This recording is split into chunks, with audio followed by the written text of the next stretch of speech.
back. Oh, let's just give it a second. There we go. Hey guys, welcome back to the Ad Lib Podcast. Today is episode number 87.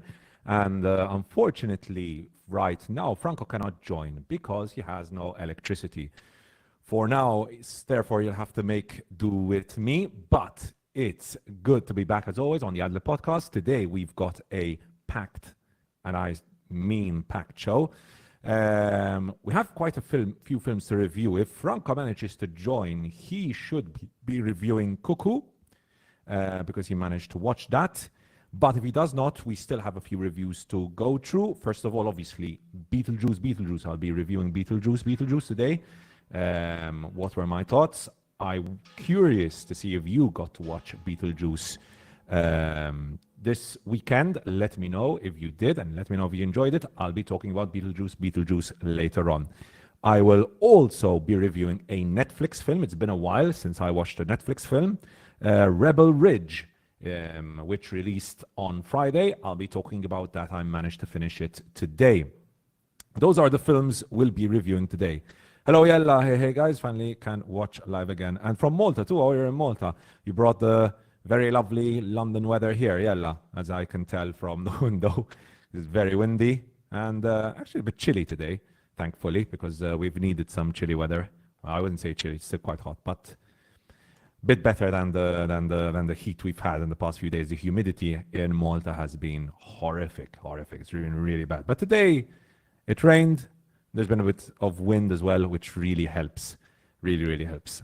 So those are the film reviews we have today. I'll also be talking, obviously, about the Lord of the Rings, Rings of Power, Episode 4. Spoiler-free as much as I can. I'll try and keep it as spoiler-free as I can. So don't worry if you haven't reached Episode 4. I'll try and keep it as spoiler-free as possible. There will be that. We'll also be going through a few trailers. We've got a trailer for Will and Harper. We'll go through that. There's an anime trailer, which I'm not the biggest anime guy, so if Franco does not manage to join us, I'll just skip it because I really won't have much to say about it. There, it's Uzumaki anime. I really don't have much to say about it, unfortunately. We'll go through the VHS Beyond trailer. Again, I'm not a big fan of this kind of horror anthology series of films, but we'll go through it and I'll let you know my thoughts. And then the ones I'm really looking forward to talking about are two particular trailers, which I'm not too positive about either. There's Nightbitch, which is the film starring Amy Adams, which was shown at the Venice Film Festival, if I remember correctly. There's that. And there's also that god-awful Minecraft trailer. I'm sure you've seen, maybe not watched the trailer, but I'm sure you've seen some comments on social media about it. We'll be talking about that awful live-action trailer for Minecraft later on as well. So that is the plan for today. If you like what we do here at the Ad Lib Podcast, or if you are joining us for the first time today, please make sure to leave a like and subscribe. Support the show. It's just one click for you, but for us, it means the world, and it really helps push that algorithm. So let's get straight into it. Now, here at the Ad Lib Podcast, I always like to start off by talking a little bit about what I've been watching in the past week and what we've been doing.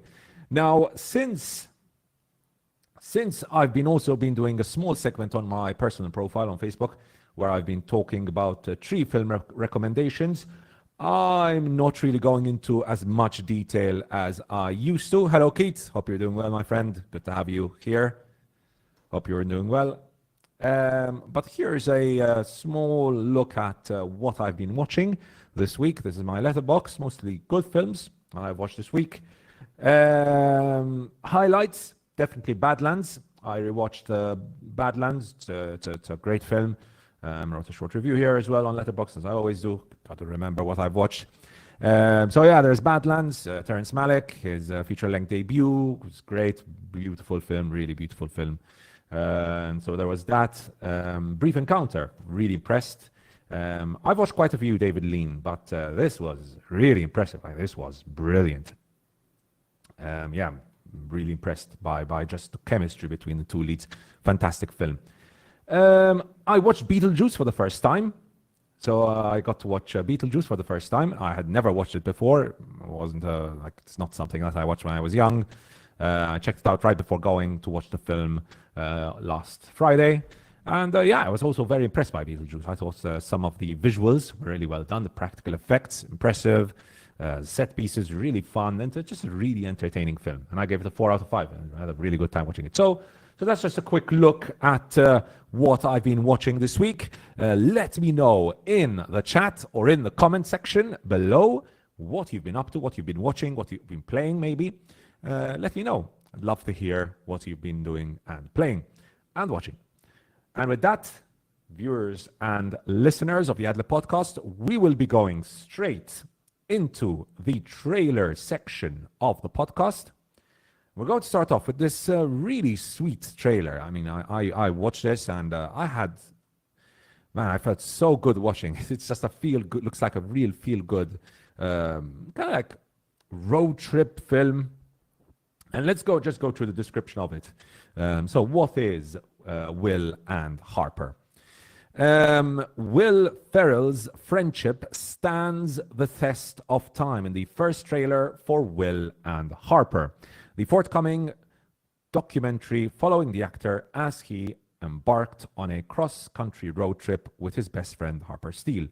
It's releasing on Netflix September 27th. The film captures the pair at a pivotal moment as Steele comes out as a trans woman. And I think that pretty much describes everything about it and everything you need to know about this little documentary. I mean, it seems like Will Ferrell really wanted to make this documentary. It feels heartfelt. This is a friendship that has bloomed and developed for many, many, many years as they work together on SNL, for example. So they've known each other for a very long time. It looks like a really beautiful documentary in which we get to see Will Ferrell really showcasing and showing just how important it is to show that, trans people, exist and deserve to live a life of their own without facing transphobia, without facing hateful comments. And going through the comments of this video, I was so happy to see that there was so much positivity being showcased towards Harper Steele and towards Will Ferrell, who is showcasing this. There are some very funny jokes as well. There's a particular joke when they're driving, which made me laugh. Honestly, it made me laugh out loud. I think this is a great looking little documentary. I'm very much looking forward to checking it out. Listen, I understand. I'm sometimes like a little. I'm a bit of a boomer myself, so sometimes I struggle with understanding all these different issues. But I believe in just being an understanding person, like trying to understand what someone is going through and respecting them, basically. So I'm very much looking forward to seeing this, and I'm very much looking forward to seeing Harper Steele's point of view, and I hope the documentary really delves into the experience of Steele becoming and coming out as a trans woman. I think it's a very, very important piece of art, very important documentary, and it'll help a boomer like myself understand better. And the fact that there's good humor and it feels very heartfelt helps a lot as well. So I'm looking forward to this one. Definitely looking forward to this one. So Yella said in the chat, the only thing I had time for was chaos, and I loved it. I still have not started chaos. Yella, unfortunately, time for series is very limited for myself. I still have to finish the last episode of Terminator Zero. Did you check out Yella, Terminator Zero? It's a very good anime I've been watching. I'm on the last episode, and really, really enjoying that. I don't not know if Netflix receives enough credit for the documentaries because they deliver great quality content. An amazing documentary I watched recently on Netflix is Daughters. Okay, I'll put that on my watch list. Keith, you always come up with great recommendations. So Daughters on Netflix. Yes, I mean, Netflix win quite a few awards when it comes to the Oscars. It's just I don't know how. I mean, I guess they make money because the fact that they keep on making them. In a way, they keep on making all these documentaries. One, because they're a good award fodder, right? So it's again good publicity for Netflix, and Netflix needs awards to spread the word further. But these kind of like prestige documentaries, I guess, get quite a decent viewership as well. Just looking at the Netflix numbers, I mean, they're just impressive. Like the amount of people who watch these documentaries, especially the true crime stuff, is just crazy. Just how well that stuff does. The true crime stuff. I hadn't had time for it, but I love me an anime. Yeah, I would highly recommend it. Yeah, it's not like the best thing ever on Netflix, but Terminator Zero is a decent anime. And if you're a fan of the Terminator kind of world and lore, it's very, very, very fun. Very fun. By the way, hello to all the 10 viewers we have on the Ad Lib Podcast right now. Hope you're all doing well. Join us in the chat. Let me know what you've been up to. Great to hear from you. So that was the first trailer, Will and Harper. And moving on to the next trailer. Unfortunately, I'm going to skip past Uzumaki because, again, like I said, I'm not an anime guy. Like Terminator Zero, I'm loving, really enjoying. But I really don't have much to say about it. But I'm moving on to this, which is one I hoped Franco would be here to comment about because he's a big fan of VHS Beyond. However, let's have a look at it and we'll just go through it and see what we think about it. So the storied VHS horror anthology series Going to the Great Beyond. The Hollywood Reporter has the first trailer for VHS Beyond, the 7th installment in the franchise, which launched in 2012 as a project featuring multiple found footage short films. The latest chapter focuses on sci-fi horror and bows at the genre-centric Fantastic Fest next month in Austin for hitting the streaming service. And Shudder have some really good stuff, really good stuff. Highly recommend Shudder as a streaming service. If you're a fan of horror, please do check out Shudder. It's a great streaming service. VHS Beyond segments include Stowaway, directed by Kate Siegel, and written by her partner, The Fall of the House of Usher creator Mike Flanagan. So that really piques my interest there, because Mike Flanagan is a great creator and a great horror director. Fall of the House of Usher was one of my favorite series of last year, so that's good stuff. Justin Long, who starred in a horror hit Barbarian, directs and writes for Babies with brother Christian Long. Meanwhile, VHS's Justin Martinez returns with Live and Let Die, which has a story by Martinez and Ben Turner. Virat Pal's Dream Girl is the first Bollywood entry to VHS and was shot in India. Pal wrote it with Evan Dixon. So yeah, this seems interesting. I know one of my personal favorite YouTubers is on this as well, Alana Pierce, who's a really good, used to be a really good video game journalist. Now she's working with Sony. So she's kind of like stopped a little bit when it comes to the like video game journalist stuff, and she's focusing more on her work at Sony. But she's a great YouTuber, and I'm really curious to see her in this as well. So this is a Shudder production, so the budget it's not going to be a big budget horror, but it's an anthology series. Seems like they're going a bit more fantastical with its elements, quite a bit of sci-fi as well. Found footage kind of like elements here, as you can tell. Very artistic, I'm liking the like imagery that there are here, and the visuals. That looks great. I like this. So as you can tell, it's very low budget stuff. It's not going to be a big budget horror thing, right? But I personally have never watched any of these VHS movies, short movies. But from what I've seen from the trailer here, it looks really promising. It looks interesting. It looks like the kind of stuff that I would like to watch, especially because, again, like I said, there's some very interesting creators. Justin Long, Mike Flanagan working on the script, Kate Siegel, his girlfriend, his partner, sorry. Some really good creators working on it. There's even a Bollywood production here as well. So some very, very interesting productions here. It's like I said, it's an anthology show. So you get a number of episodes. And it looks promising. I love me some low budget horror with a lot of blood. And this looks like right up my alley. So those are my thoughts on VHS Beyond. Viewers and listeners in the chat, let me know if you are at all interested in VHS, if you have watched any of the previous VHS series, and if you have, please tell me which ones I should watch, because I have not watched any. And I do feel like it's a bit of a mistake on my part, so I should start checking them out. So if you have any recommendations from where to start with the VHS anthology movies, let me know. Please let me know in the chat or in the comment section below. And with that, moving on to another trailer. Now, like I said, this is starring Amy Adams. It's called Nightbitch. Very, very interesting name to a film. So let's go through it. So the first trailer for Amy Adams' forthcoming dark comedy, Nightbitch, has been released, provoking some confused reactions about the film's surreal premise. It's a very surreal premise, trust me. Let's go through it. So the film from Can You Ever Forgive Me and The Diary of a Teenage Girl director Marielle Heller is an adaptation of Rachel Yoder's acclaimed debut novel. It follows an unnamed woman who, after giving birth, is forced into a stay-at-home routine while raising her child.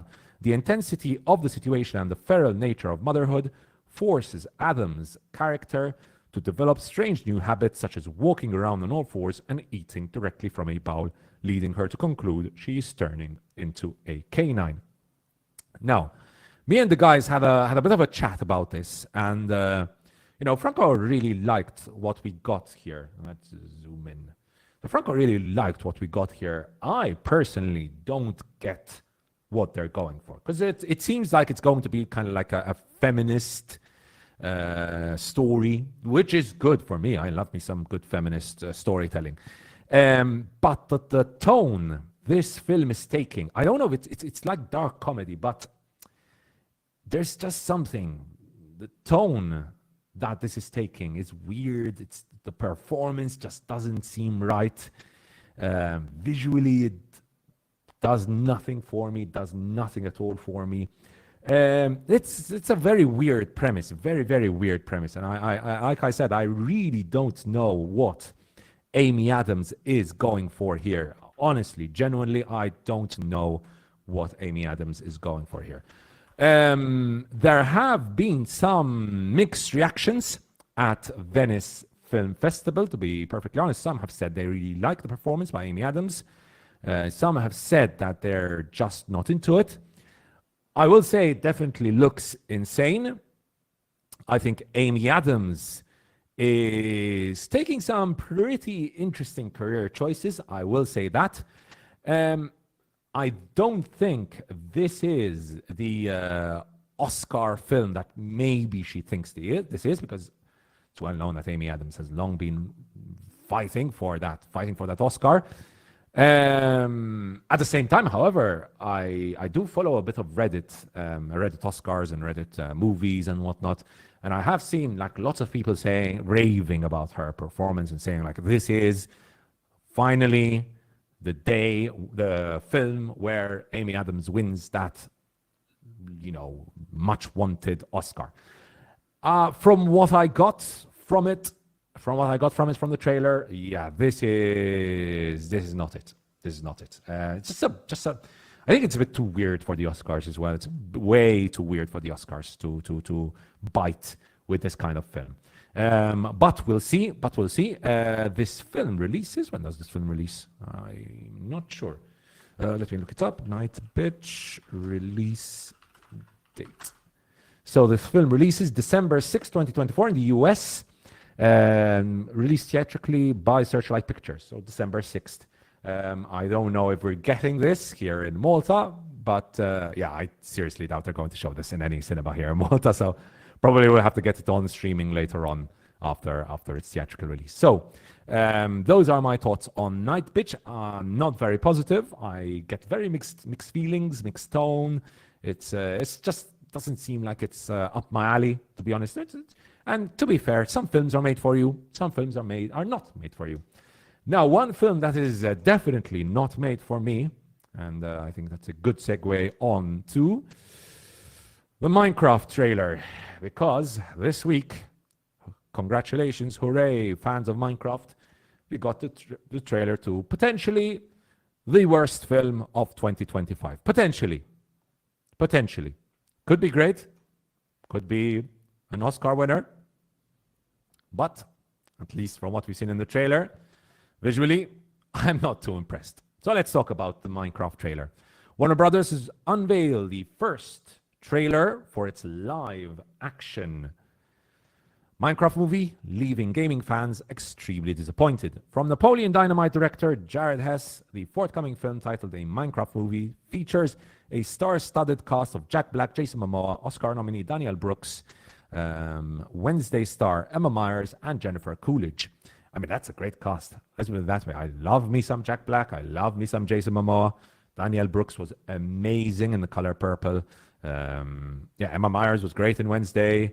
Jennifer Coolidge is Jennifer Coolidge. I adore her. Yeah, it's a great cast.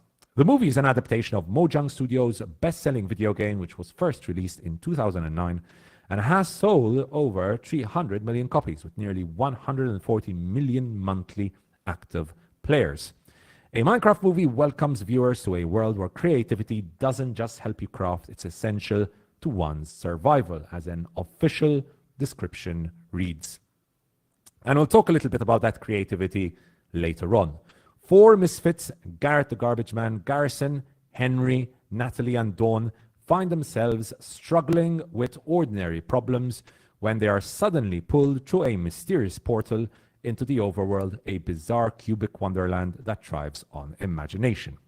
In order to return home, they'll have to master this world and protect it from evil things like piglins and zombies too, while embarking on a magical quest with an unexpected expert crafter, Steve. A Minecraft movie is scheduled to be released in theaters on April 4th, 2025. So let's get into it. So the reason why I said that this is not a film targeting myself is because, first of all, I've played Minecraft maybe 4 times in total.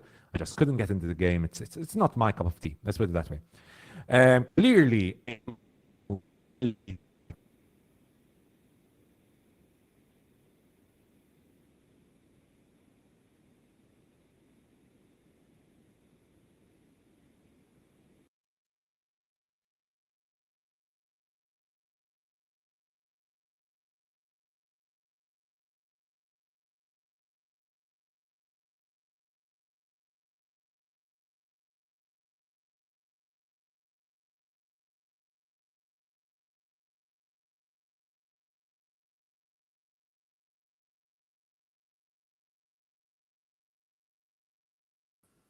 just checking. We should be good. We should be good. Okay, we're back. So sorry about that. Network issues today, unfortunately. Hopefully it's back working. So I was talking about the Minecraft trailer. So yeah, we're back. So the like I was saying, the target demographic here is clearly the ages 8, 9, 10, 11, 12, 13-year-olds, right? Those are the target demographic for a Minecraft film. And I've seen, obviously, very, very, very negative reactions to this trailer. We'll just go through it and skim through it really quickly. I've seen some very negative reactions. And then I've seen people saying, like, this is made for kids. This is not made for you. So don't judge it like you would judge Oppenheimer, for example, right? Now, obviously, I'm exaggerating. Clearly, going into a Minecraft movie, no one is going to judge this film like Oppenheimer, right? We're going to look at this as a kids' movie. However, we have seen countless incredibly mature kids' movies. And just to go through a small list here of very mature kids' movies. That's stuff like, for example, Paddington, all the Miyazaki films, for example, the classic Pinocchio, for example. I'm just thinking of a few. The Iron Giant, for example. So many movies which are targeting a very young demographic, but are still very mature, very well-made movies, both technically, visually, in the themes they cover, and they are all objectively great films. Now, looking at the trailer for the Minecraft movie, I get none of that. First of all, we have to talk about the visual style for this film. Now, I'm a big believer that if you're making a film, one of the most important things to have is a very consistent visual tone, right? Now, and to make your world feel as real as possible. Now, this is a Minecraft movie, so clearly you have 4 people who are stuck in a video game, right? Fair enough. All well and good. It's going to feel very weird seeing Jason Momoa interact with animated creatures. We had the same discussion last week, coincidentally, when we were talking about Sonic the Hedgehog movies. Now, the Sonic movies are set in the real world, and the human characters interact with Sonic, right, who is an animated character.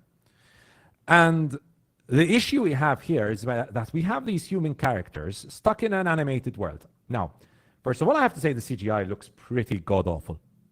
Looks very off, right? Secondly, you can tell clearly, even from this scene, for example, that this is just a green screen. This is just a green screen. Like, the effect, it never feels like they are integrated in the world. Never feels like they're actually there doing stuff in the world. It looks like there's a green screen behind them and these effects are happening behind them and they're just in a studio, right? Next, Jack Black. Now, I have no idea who Steve is. I just know he's the cover character on the Minecraft game, right? And looking at the design of Steve, looks nothing at all like Jack Black. They didn't even get him to shave his beard and to trim it, right? So I get very, very, very negative feelings from this game. Even the lighting. Like, just look at this scene, right? And even to an untrained eye, you can tell that something is off with this scene, right? Something is off with this scene. The lighting just seems off. The background just seems so cut off. And this is the issue with live action, right? Having, actors, real actors in an animated world. Now, should this have been made into a full animation movie? I think this particular movie would have worked much, much, much better as a full feature-length animated film. I think it would make much more sense. I think kids would enjoy it even more. We know that animated movies have been doing great. Inside Out 2, massive hit recently. So clearly the issue is not that animated films don't make money. Animated films make a lot of money. Clearly, this is inspired by the Sonic movies, which have admittedly been very good, very fun. I was defending the Sonic movie last week, so guilty as charged. I enjoyed the Sonic movies very much. Overall, I'm not looking forward to this at all. I will try to check it out. I will go to the cinema and try to check it out. But it's more for the podcast, more to review it for the podcast more than anything. So, yeah, it's an unfortunate fact. I'm very much not looking forward to this. But viewers and listeners in the chat, let me know your thoughts, especially about this Minecraft trailer. There's been a lot of discourse about it on Reddit and on Twitter and whatnot. Let me know what you think about the trailer. Do you think I'm being a bit too harsh about it? Let me know in the comment section and in the chat below. And with that, viewers and listeners, we are done with the trailers, so we can move on now into the reviews. I'm going to start first with my review for Beetlejuice. Let's get straight into it. I'm going to bring up IMDb and bring up Beetlejuice. Here we go. So, Beetlejuice. I watched this last Friday. And I had mixed feelings about it going into the film, right? So, it's an 80s remake, which always has me worried, right? But apparently, it's been a massive hit, $110 million just in America. So it's been a massive hit in the US. Clearly, Tim Burton is still a big moneymaker because he's coming off The Great Wednesday. Made a lot of money. I mean, Netflix got a lot of views on Wednesday. There's Jenna Ortega as well. Massive pull. And clearly people want to watch more Tim Burton stuff. Now, Tim Burton's past few films have been, let's say, not the best. He's not had the best run recently. Just going through the list of his more recent films, right? He had Dumbo, 2019, which was terrible. Miss Peregrine's Home for Peculiar Children, I did not watch. Apparently not great. Big Eyes, apparently not great. Lots of, well, I mean, you get the point, right? So he's not had the greatest run recently. Minecraft feels, so Keith said in the chat, Minecraft feels so similar to the Jumanji movies that I expected something different from the trailer. Keith, I don't know how many Jumanji movies there are. I watched the first one. I think there are 2. I watched the first one, and I didn't watch it because I wanted to. I watched it because we had an event with our students at our school, and the kids wanted to watch the Jumanji movie, so I was forced into watching the Jumanji movie. It's not something I willingly forced myself into doing, but I mean, I understand your point completely. Just looks fake, right? Nothing about it feels real. Feels like something that could happen, and I'm going to repeat this and move on, obviously, to my Beetlejuice review. I am someone who defends the Sonic movies. I really enjoy the Sonic movies. Anyways, so Beetlejuice.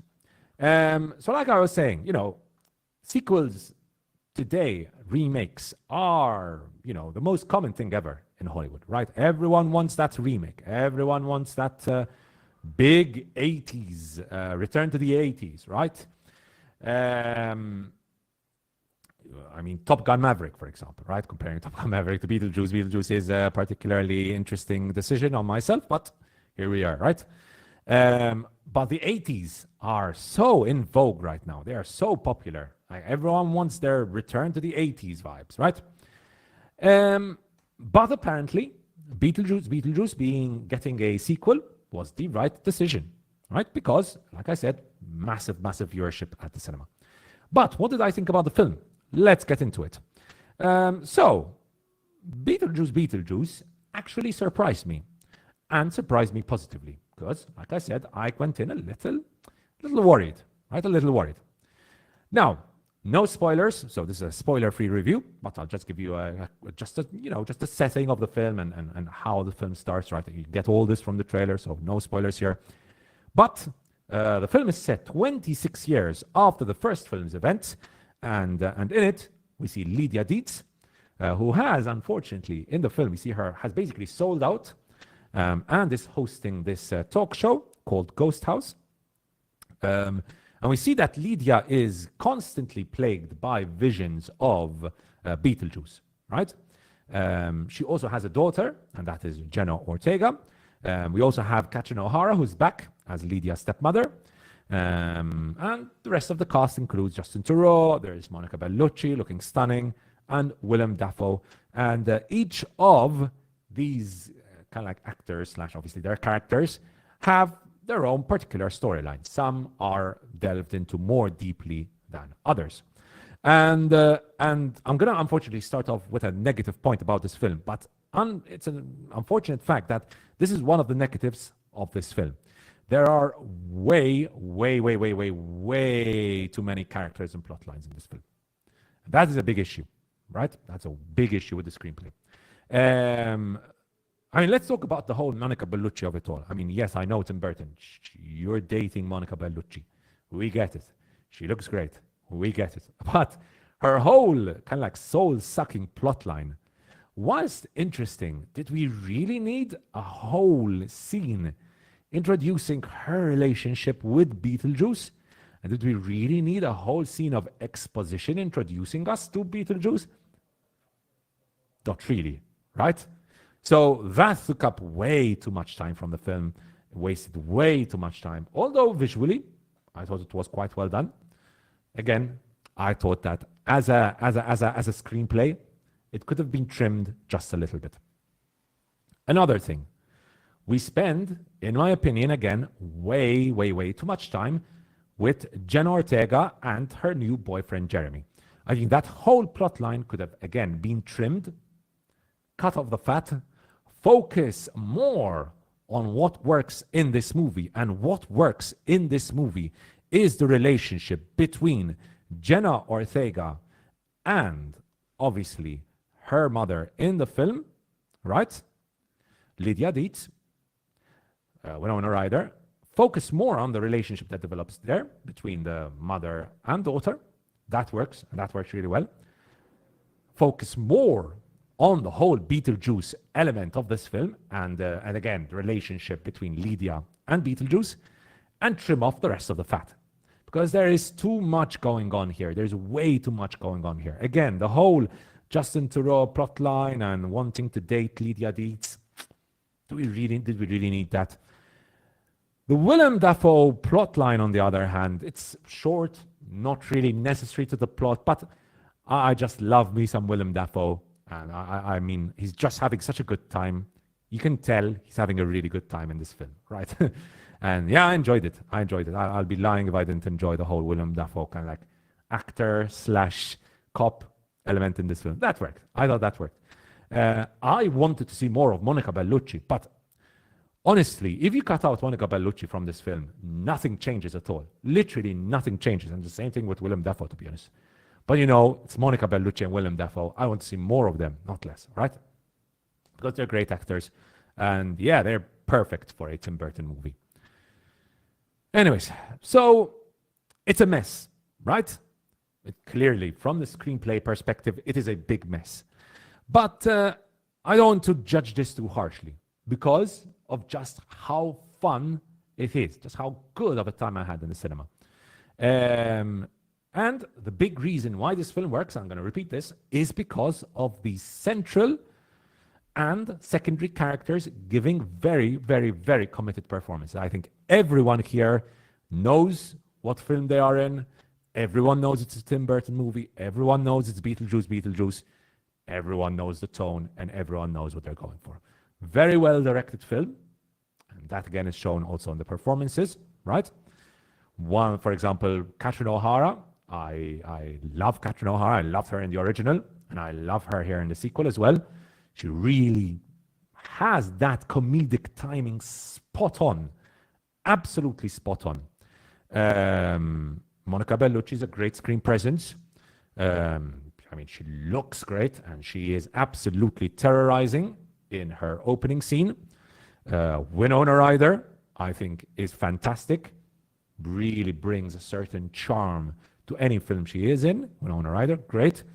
And her and Jenna Ortega play off together really well. I think there's great chemistry, great mother and daughter chemistry between the two. What about Keaton's Beetlejuice? Now, the whole Beetlejuice of it all, it's missing a bit of that 80s edge, right? It's like in the 80s, you were free to do more. Now, some of it, in my opinion, was just slightly problematic, a bit too much, right? But it was the 80s, so it's fine. It was allowed, right? But I think Michael Keaton does a great job in keeping it a bit more, 2020s friendly, right? We know how we are with all this edgy stuff, while still bringing a lot of energy and a lot of chaos with his performance. And just like in the original Beetlejuice, Keaton's performance is a blast to see. His character is, again, absolute chaos and so fun to watch. Especially, again, when he's playing off Winona Ryder. I think they're great. They're a great duo on screen, and they work really, really, really well. Now, let's talk about the elephant in the room, which is, of course, Tim Burton, right? So after his massive serious success, Wednesday, he is back, and like I wrote in my Letterboxd review, the juice, or shall I say the Burton, is loose. Because Tim Burton is back, baby. His great visual style, his practical effects are back. And we know how good Burton can be when he gets his creative juices flowing. Practical effects, so beautiful, so great to see. Right, so good. The prosthetics, the makeup, the costumes, the production design, so good. The animatronic effects, all really well done. Such a spectacle for the eyes. And honestly, I really appreciate, as I was watching the film, I was like, damn, this scene must have taken so much work, so much hard work. Were they ever tempted to go CGI in this scene? I'm always thinking, I'm sure they were kind of like slightly tempted to just say, fuck it, let's just do CGI here. But no, they never fell for the temptation. The constant practical effects, makeup, costumes, animatronic effects. Again, the production design is great. I love the underworld. I love the whole design. Does any of it make sense? No. Does it have to make sense? Not at all. Right? Not at all. It's just a visual masterclass by Tim Burton. And it just goes to show how important, once more, practical effects are. So important, so important. And again, having watched Alien Romulus a few weeks ago, and having watched this, I'm so happy to see that practical effects are once more in vogue, and filmmakers understand what viewers want, and us viewers want to see effects that feel real. Now, I'm not expecting you to summon a dragon in this film, but practical effects are timeless. Rewatch the original Beetlejuice. The practical effects are timeless and look great today. CGI effects from the early 2000s, from many of films from the early 2000s, from the 90s, look shocking today. But look at the practical effects from the 70s, 80s. Look at The Thing, for example, John Carpenter's The Thing. Still, the effects look brilliant, look real, right? So this is in contrast to what I was talking about when I was talking about the Minecraft movie. This is like the literal opposite of that. So to conclude my review on Beetlejuice, honestly, if you enjoyed the original, I would highly recommend checking out this sequel to Beetlejuice. I'd highly recommend checking it out.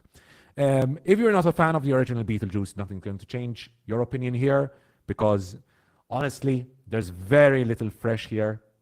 Pretty much nothing is new except for some new characters here and there.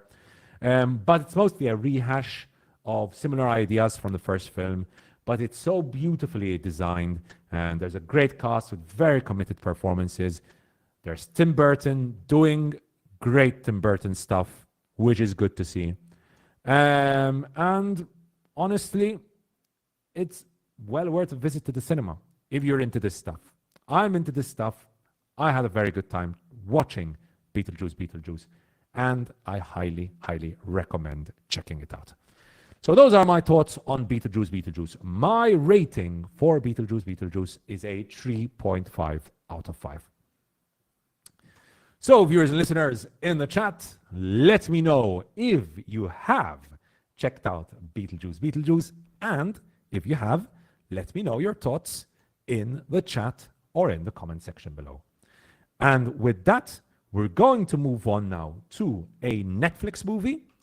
Surprise, surprise, Netflix have released a pretty good film. And let's get into it. Here I'm talking about Rebel Ridge, directed by Jeremy Saulnier. Now, I have to be perfectly honest about Jeremy Saulnier. I had heard about this director basically 8 years ago when his film Green Room came out. I am a big fan of Red Letter Media, and the review of theirs popped up of this film, Green Room. And I just watched the first part only of the review. I didn't, because they mostly spoiler reviews after the first few minutes. But they give their thoughts at the start, and they gave their thoughts. They were surprisingly very positive about Green Room. So I was like, yeah, this is one for my watch list. I put it on my watch list. I put his previous film as well on my watch list, because again, they were very positive about that, Blue Ruin. And unfortunately, they've been on my watch list for 8 years now. This is way before Letterboxd in my case. But another film by Saulnier has come out. It came out on Netflix, which is the reason why I checked it out. Came out up on my Netflix recommended, and I had heard some pretty positive buzz about it on social media. So I decided to check it out. I thought, yeah, let's have a look at this film. And so let's get into it. Rebel Ridge. Now, to give you some background about the genre itself. So this is a thriller film, right? And when in the early 2000s, early mid 2000s, and even in the early 90s, thrillers were a dime a dozen. You would get so many small to mid-budget thrillers, which I absolutely loved. Absolutely loved. So many thrillers, right? Which we used to get. And each one of these thrillers would basically be the same film, just with a slightly different setting, different star, sometimes same star. But basically, you'd have this very charismatic lead, right? Who has to face this corrupt police department, corrupt governmental department, local government, and has to take on this corrupt organization, not only to save his skin, but also probably to save either a love interest or a friend, right? Whilst also uncovering the whole, whatever is going on, basically. The whole corruption scheme, right?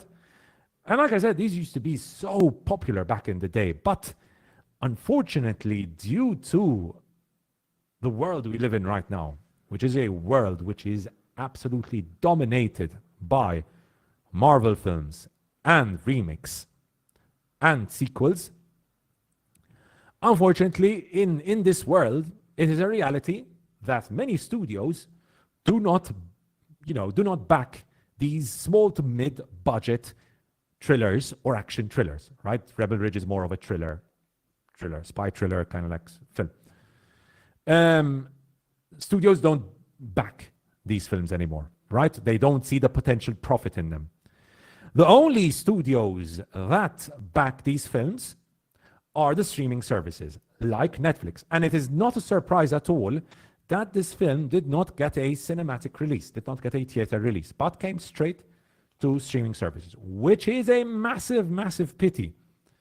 Because this is a great film and I would have loved to watch this in the cinema. But I know I would have had this argument with Franco. The only studios that are backing these kinds of films are streaming services. Netflix do not want to release their films in theaters. Netflix want people to subscribe. And Netflix wants to keep people subscribed and to watch as much stuff as possible. Because the more stuff you watch on Netflix, the more you are likely to remain subscribed to it, right? So that is the business model of today. We don't see Warner Brothers backing these, thrillers, these mid-budget thrillers. We don't see, obviously, Disney backing these mid-budget thrillers. We see Amazon Prime Video. We see Apple. We see Netflix backing these small to mid-budget thriller movies. And it's unfortunate reality of life that this film did not release in the cinema. But at least it did get made. And we can watch it on Netflix. So let's get into it. Now, the story here is very simple, right? We've got Terry Richmond, and that is our Pierre, you can see on the right there, who is a former Marine, and he is traveling to the town of Shelby Springs by bike to post bail for his cousin Mike, who unfortunately got mixed up in a bit of a drug case. On the way, he is hit by a police car, and the policeman rammed straight into Terry, and the police confiscate his money, claiming that it is drug money, and basically confiscate his money, and his money is taken to the police station, right? And so Terry must now take on the corrupt police department with any legal means he has, or sometimes potentially a little illegal means. And to see that, obviously, you have to check out the movie, because here we have no spoilers. The chief, who we can see on the left there on the screen, is a delightfully evil Don Johnson as Chief Sandy Byrne. And honestly, he gives such a great performance. But let's keep it as structured as possible. So I am really happy to tell you that this film was an absolute blast, especially in its opening 40 minutes and in the closing 30, 40 minutes of this film. Because let's start off with the opening. The opening 40 minutes are so incredibly tense, so pulse pounding. It's like, damn, this film is tense as hell. And Sonia really directs the hell out of this film. I mean, the whole opening scene is shot and edited so beautifully. And the whole sequence builds up such powerful momentum, such great momentum that really works. Honestly, genuinely really works well. And it builds up momentum for what comes later on in the film, right? It starts off with a bang. It's going to have you on the edge of the seat for the opening 40 minutes of the film. Now, this film is not perfectly paced. It's a bit too long. There are moments where the tension sags a little bit. The pacing is a little off. It slows down a bit too much for what Sonia is going with in this film. And I'll get into more detail about that when I talk about the screenplay, because it's more, I think, the screenplay, which is the issue here. But once we reach the final, again, 40 minutes of this film and the whole climactic action sequence, it, again, is directed so well by Solnier. And I have to mention now the cinematographers, David Gallego and Magnus Nordenhoff-Jonk, who do some truly impressive work. So let's get into the visuals and the cinematography of this film, because I really want to talk about those. And I want to geek out a little bit about that. So watching this film, you will notice, and I'm going to put up some photos here and there. Watching this film, you will notice that the director takes some really creative, really interesting camera angles, which are smart, creative, feel just right. Very interesting aesthetic choices. When you've got discussions like these, we always get these mid shots, right? But whenever we see Aaron Pierre in action, the camera like this is right up to his face. We're feeling like we're right there, deep in the action, constantly checking our shoulders to see if someone is coming up. There is, for example, a particular scene, I don't think it will be here, but there is a particular scene in this film where we see Aaron Pierre ramming straight into another car. The camera is placed right beside his shoulder, obviously in the car, and that is such an effective decision by the cinematographers and by Solnier, because it really helps you feel the impact of the car crash.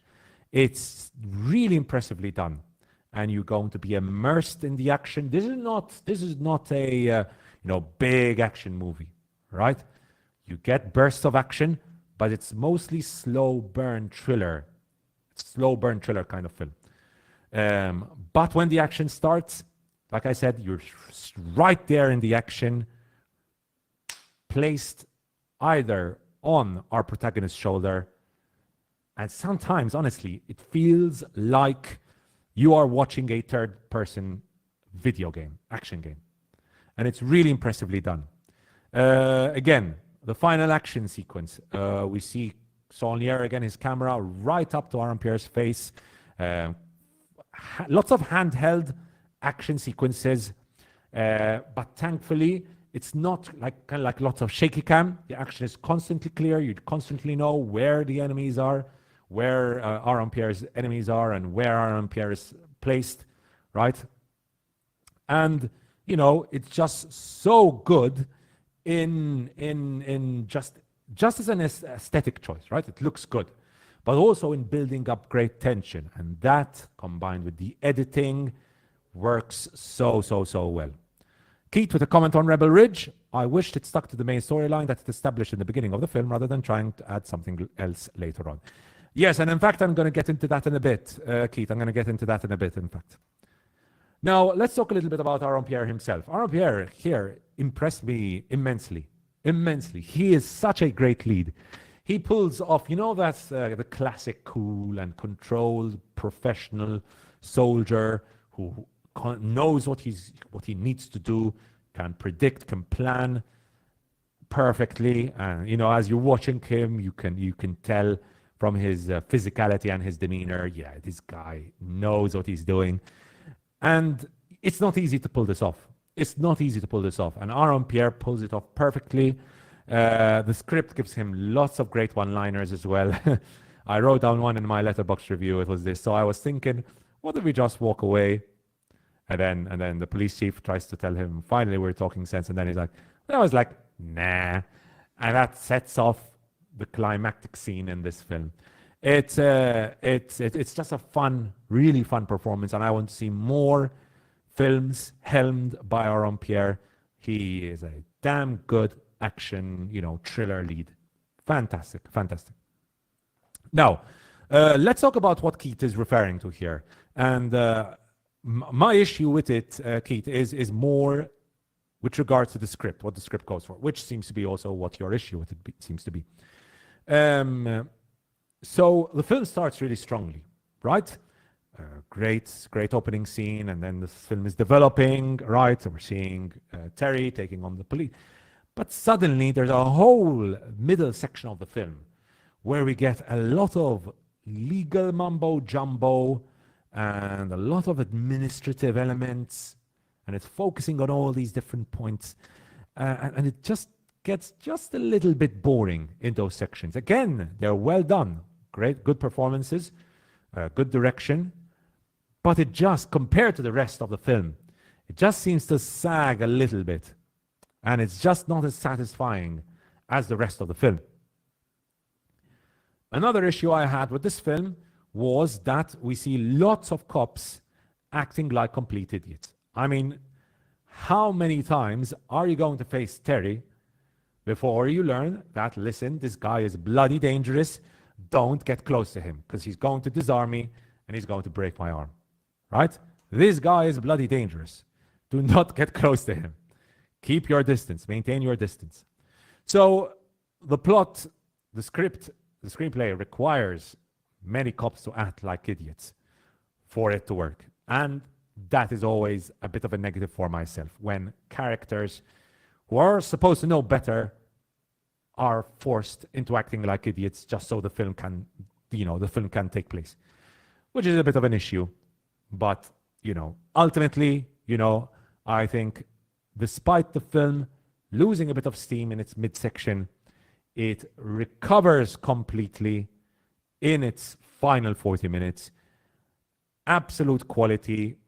The cinematographers, Sonia, shoot the hell out of this film. Well-edited film as well, although there is a bit of fat which could have been trimmed. This could easily have been a 1 hour, 45, 50-minute movie without losing anything too important. But the action sequences are shot really well. The climactic scene especially, so well done.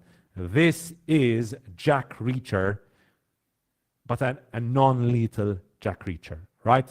He's smart. He knows how to play the legal game. He knows how to take on his opposition. And with a brilliant lead performance, a very good score, which is also very effective in developing that tension. And just an overall feeling of quality in everything that you see on screen, whether it's the cinematography, whether it's the editing or whatnot. This is, in my opinion, a film I would highly recommend. Is it a must-watch? No, not really. But it's definitely worth checking out. Like I was discussing with Joe previously, it is a genre film. It knows what it wants to be, a thriller with elements of action in it, and it's not pretending to be anything else. Would have I enjoyed it more if the film maintained the pace of the opening 40 minutes? Definitely. I think it could have reached, best top 10 movie of the year level if it had maintained that quality. But for what we get anyways, I think it's still a very well-made film. And for how much I enjoyed watching this film, I definitely think it deserves a 4 out of 5. And that is my rating for Jeremy Saulnier's Rebel Ridge. So that is my second review for the day. Viewers and listeners in the chat, let me know your thoughts about Rebel Ridge in the chat or in the comment section below. And with that, I have the final review for the day, which is not going to be a long one because it's going to be about an episode. And that is obviously episode 4 of The Rings of Power. Because, as always, here on the Ad Lib Podcast, we follow Rings of Power. Usually it's me and Joe discussing the episode together. Unfortunately, Joe couldn't make it today because something came up. So I will be talking about it myself. I will keep it very limited spoilers, if any spoilers. But I'm going to mention some plot points. Obviously, I have to. So if you are into the Rings of Power and you have not watched the latest episode, Eldest, make sure to pause the review and come back when you've watched it.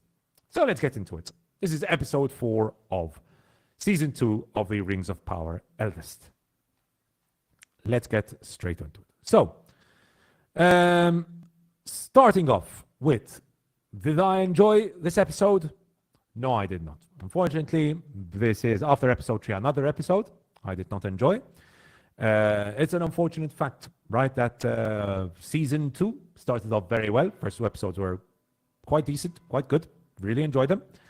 But after the first 2 episodes, the quality of the show has dipped, and seriously dipped. And it's gone back to the season 1 quality. I mean, we've gone back to what we had in season 1, which is unfortunate, which is very unfortunate. But let's get into it. So this is an episode that feels a little too focused on giving us loads of callbacks to the old Lord of the Rings films. It's callback after callback after callback. Obviously, the title of the episode, Eldest, refers clearly to Tom Bombadil, right? And let's get straight into Tom Bombadil. We see definitely not Gandalf, who meets with Tom Bombadil. And, you know, what did I think about Tom Bombadil? Genuinely, I expected him to be more jolly and more quirky. I really, really don't get why they went with a rather serious take on the character. I don't get the creative choice.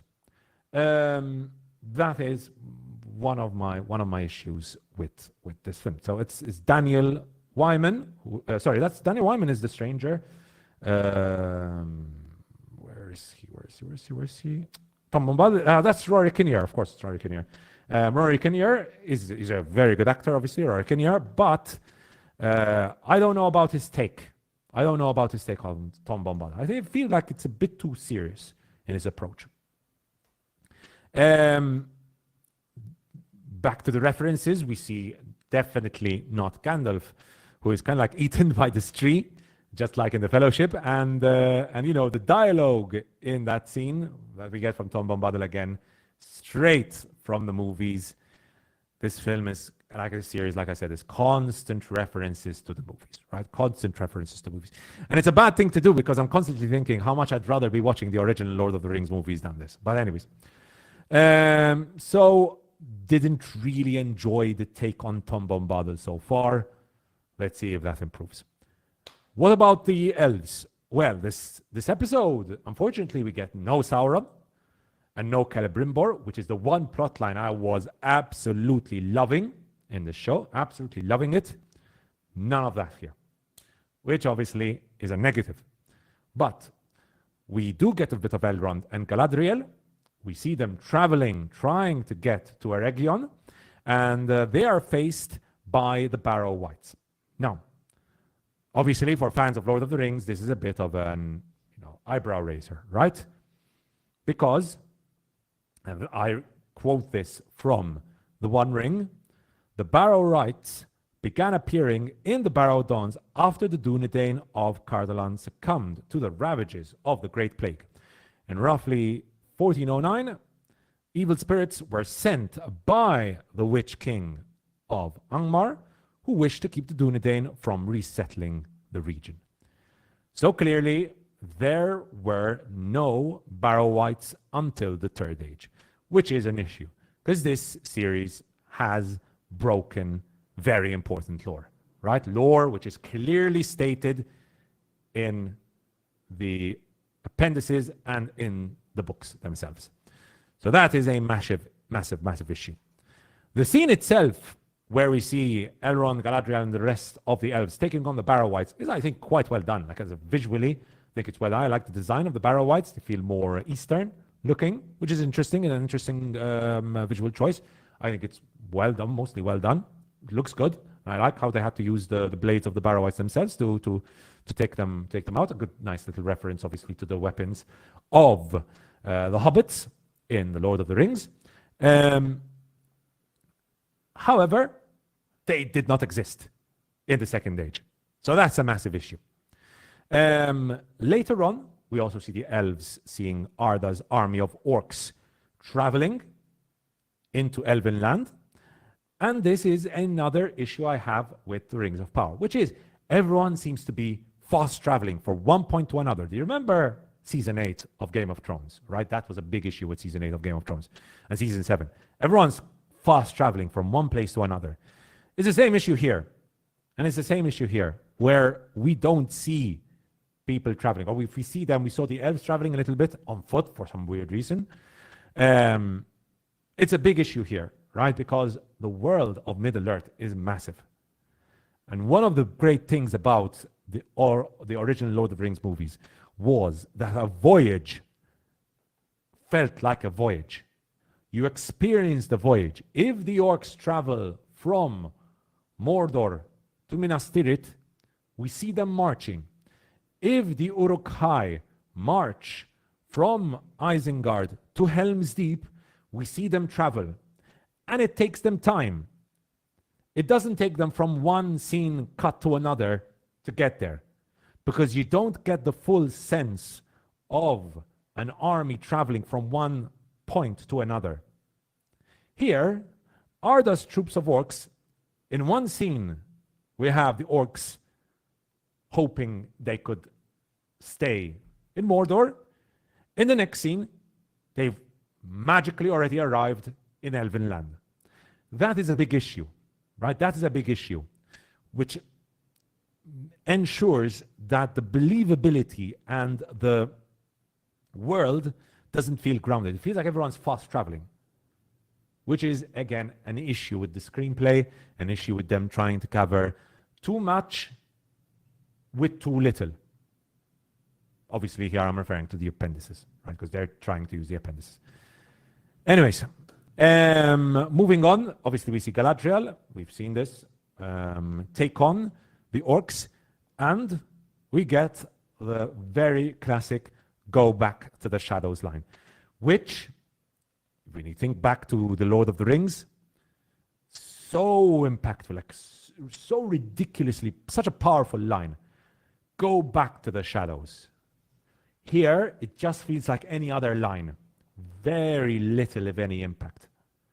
Both because of what it meant in the Fellowship of the Ring, right? With the Balrog. And both because here, we're just taking on a number of orcs.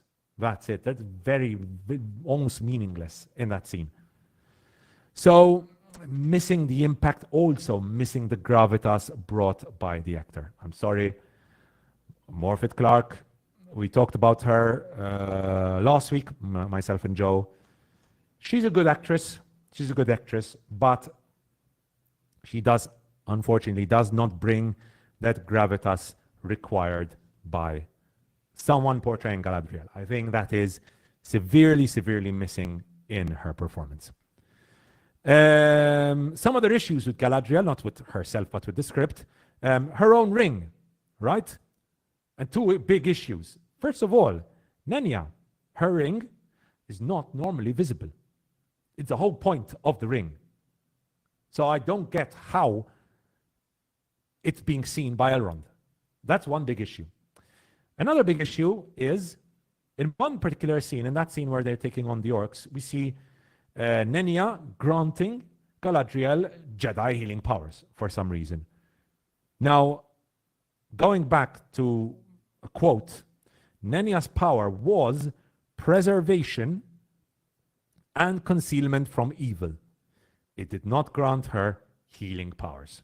So that is another breaking of the lore from this show. Unfortunate.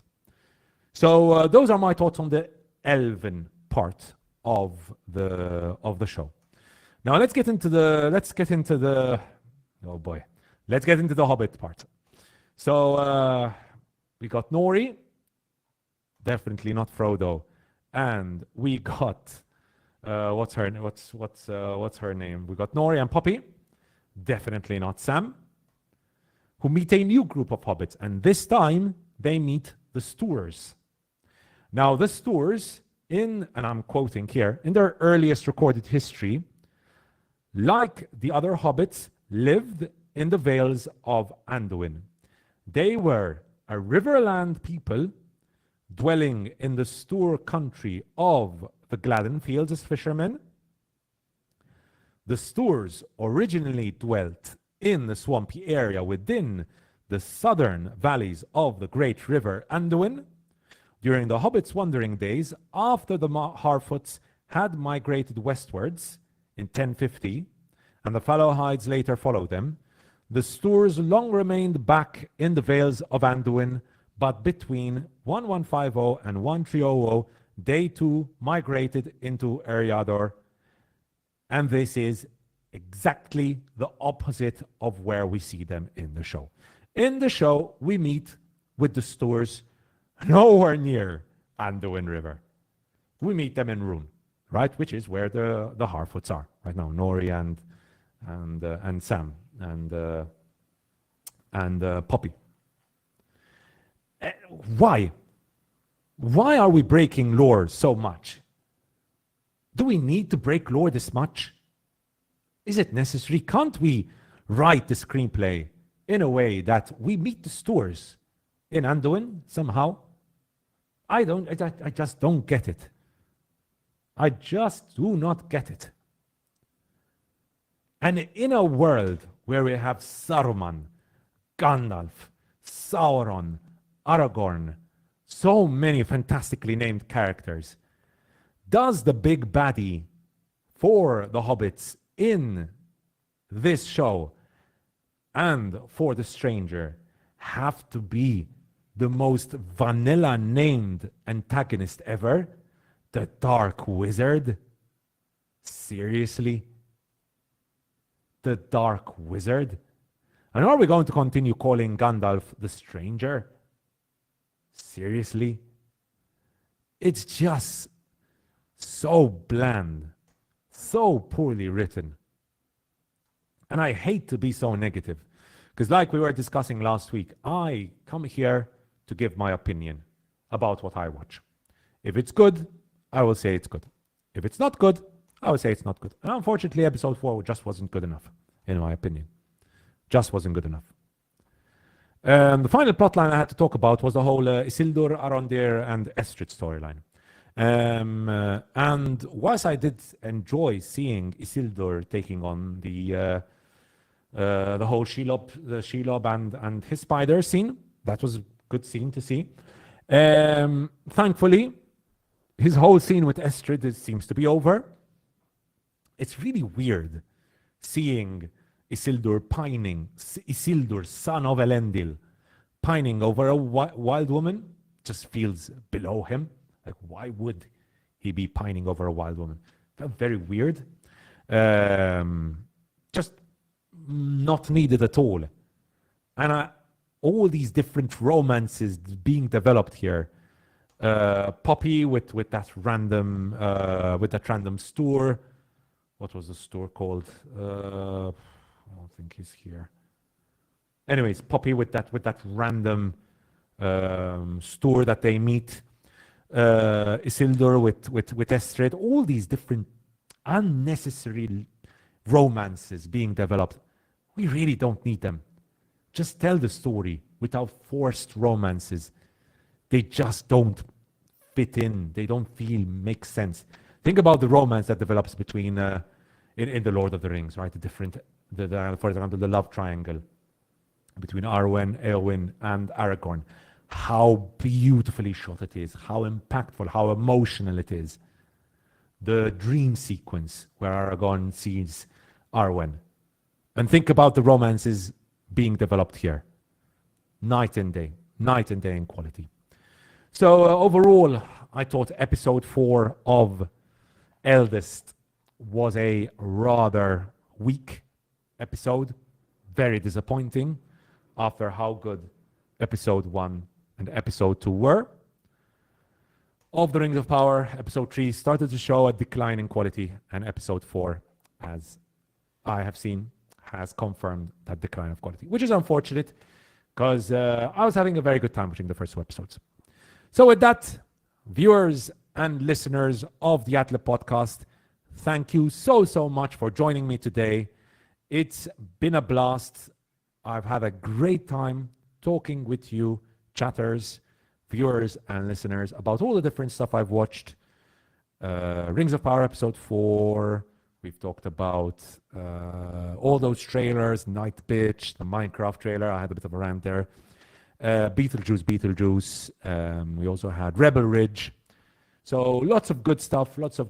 Viewers and listeners, as always, if you enjoyed what you have seen, don't forget to leave a like on the video, subscribe, and leave a comment in the comment section below telling us if you've enjoyed it or not. Any recommendations, any thoughts, anything at all, let us know in the comment section below. And with that, I shall bid you all farewell. It's been a 1 hour, 15-minute podcast. Decent time, considering I'm on my own. And a good time, as always, here at the Ad Lib Podcast. And with that, thank you so much for joining me. Have a nice day. Have a nice evening. And see you guys next week on the next episode of the Ad Lib Podcast.